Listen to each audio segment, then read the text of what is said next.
Test of personality. शख्सियत की जो तसलीली आजमाइशों, इससे मुराद ये है कि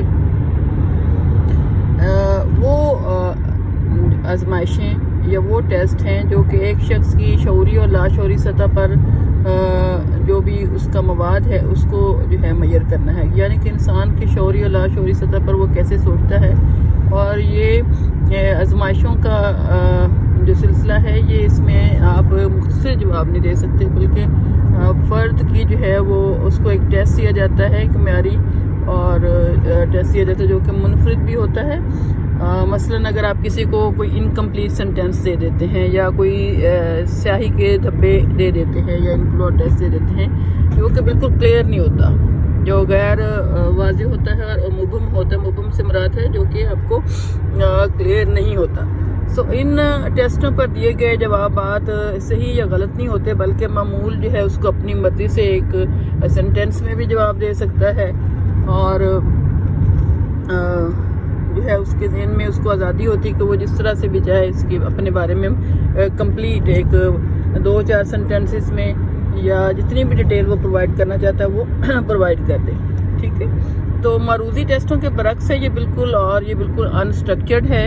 और इसमें फ़र्द को आज़ादी होती है कि वो अपने जवाबात को अपनी मर्ज़ी से जो है उसके जो वो फील कर रहा है, जो वो समझता है उसका जवाब वो उसको दे दे। ठीक है, और इन टेस्टों में आमतौर पे जो है हम पिक्चर्स इस्तेमाल करते हैं और ऐसे गैर वाज़ेह अल्फाज इस्तेमाल करते हैं। उसके बाद उनसे सवालात किए जाते हैं और उन सवालात के जवाब जो है वो रिकॉर्ड किए जाते हैं। ठीक है, और उसमें आपको पता है कि फ़र्द जो है वो अपनी मर्ज़ी के मुताबिक टेस्ट के जो है वो जवाबात दे सकता है। इसके बाद जो एक्सपेरिमेंटर है या जो माहिर नफ्सियात है, ऐसे माहिरीन नफ्सियात जो कि ख़ास तौर पर ट्रेनिंग रखते हैं प्रोजेक्टिव टेस्ट को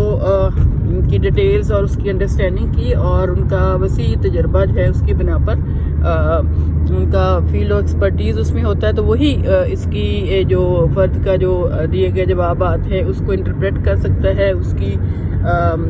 एक्सप्लेनेशन वही दे सकता है और उसके अपने एक्सपीरियंस की बिना पर और नॉलेज की बिना पर और अपनी ट्रेनिंग की बिना पर और एक्सपर्टीज़ की बिना पर जो माहिरीन नफ्सियात हैं वो इसके जो फ़र्द के जवाबात है उसके अंदर जो छुपे हुए मीनिंग्स हैं या जो इशारे हैं उसका वो प्रोबिंग करता है, उसके बारे में जानना शुरू करता है और इस तरह से हम वो फ़र्द की जो लाशऊरी सोच है यानी कि उसको हम अनकवर कर सकते हैं, देख सकते हैं कि वो क्या सोचता है। इस तरह से तज़लीली आजमाइशों में टेस्ट का सामान एक किस्म का एक तस्वीरी पर्दा है या स्क्रीन है जिसमें टेस्ट देने वाला अपनी खसूसियात, ज़रूरियात, ख्वाहिशात, अपनी वरीज़, तशवीश और अपनी कॉन्फ्लिक्ट या कश्मकश वगैरह पर रिफ्लेक्ट बैक करता है। ये ऐसी आजमाइशें ज़्यादातर उन लोगों के इलाज मुआलजे में इस्तेमाल होती हैं जो कि मतलब किसी किस्म के ज़हनी आर्ज़े का शिकार हों या बहुत छोटी उम्र के लोग हों या ऐसे लोग जो कि शदीद ज़हनी अमराज का शिकार होते हैं और उससे हम जो है वो या बहुत ज़्यादा पढ़े लिखे नहीं होते, उनसे आप इस तरह से जो मवाद देते हैं उसके बारे में जान सकते हैं। तो इसके बाद इसमें जो सबसे पहली जो एक प्रोजेक्टिव टेक्निक है उसका नाम है Rotter's incomplete sentence blank, RISB। ये बहुत ही पॉपुलर है और RISB जो है ये 40 नामुकम्मल फ़िक्रात पर मबनी है इनकम्प्लीट सेंटेंसेस में और इसमें आजमाइश को मामूल जो है 20 मिनट में ही उसको दिए जाते हैं कि उसको कंप्लीट कर ले और ये असल में मामूल के ज़हनी हालात, समाजी, ख़ानदानी और अमूमी जो रवैया है उसकी पैमाइश करने के लिए काम आती है। मसलन इसमें से 1-2 सवालात जो है वो मैं आपके सामने रखती हूँ। उसमें यह है कि मैं किसी दावत में गया हूँ तो डैश, मेरी अम्मी डैश, मेरे बच्चे डैश, अगर मेरी मर्ज़ी होती डैश वगैरह, मेरी सबसे बड़ी ख्वाहिश डैश वगैरह है। तो इस तरह के जो जुमले हैं उसको उनमें काफ़ी फ्लेक्सिबिलिटी पाई जाती हैं और इसमें माहिरीन नफ्सियात जो हैं वो जो जवाब इकट्ठे करते हैं उसके बाद फ़र्द की शख्सियत के बारे में असेसमेंट करते हैं, क्योंकि ये जो उसके एक्सपीरियंसेस हैं वो अपनी ज़ात की तर्जमानी कर देते हैं। अच्छा, उसके बाद बहुत ही पॉपुलर और जो टेक्निक्स हैं प्रोजेक्टिव टेक्स्ट में, उसमें सबसे इम्पोर्टेंट है रोशाक का انک بلاٹ ٹیسٹ ہیں. اس نے روشاق نے سیاہی کے دھبے لیے تھے اور کچھ کارڈز کے اوپر بنائے تھے. تو یہ بیسیکلی سیاہی کے دھبوں پر مشتمل ایک ٹیسٹ ہے جس میں سوئٹزرلینڈ کے جو ماہرین نفسیات تھے ہرمن شوخ, ٹھیک ہے, he was a psychiatrist basically. تو ہرمن شوخ نے 1921 میں متعارف کروایا تھا یہ طریقہ کار. اس نے دیکھا کہ بچے بادلوں کی مختلف شکلوں کی توجیہ مختلف انداز میں کرتے ہیں جس سے بچوں کی شخصیت کے بارے میں اندازہ لگایا جا سکتا ہے. اسی خیال کو اس نے بیسکلی اس ٹیسٹ کے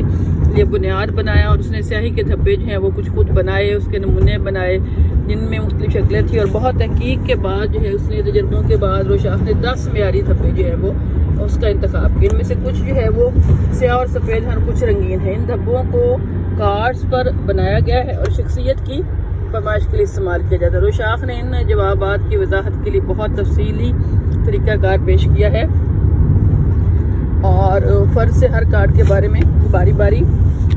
سوالات کیے جاتے ہیں اور ان سوالات کو تفصیلی طریقے سے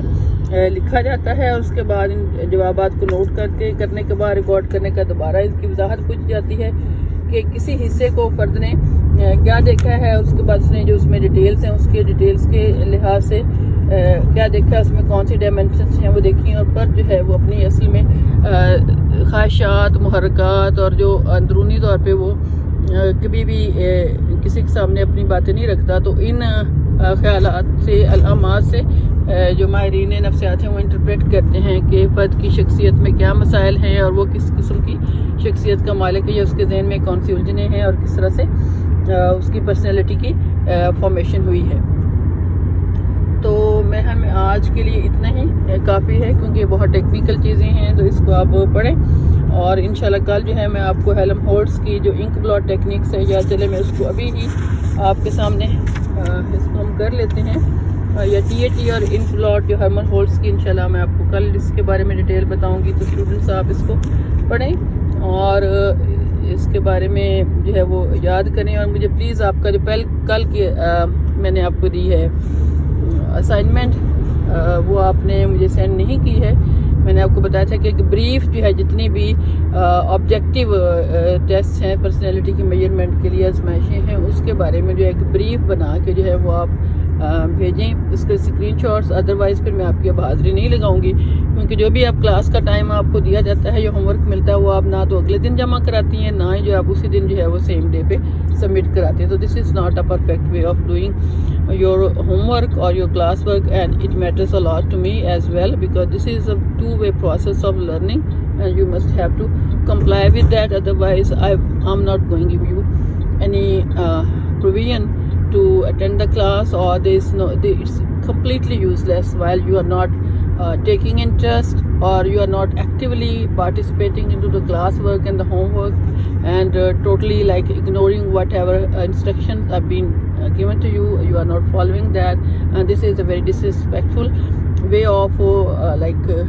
taking responsibility being a student. So please comply with this, and whatever I've been asking and assigning to you, it's your responsibility to complete that within time. Thanks a lot.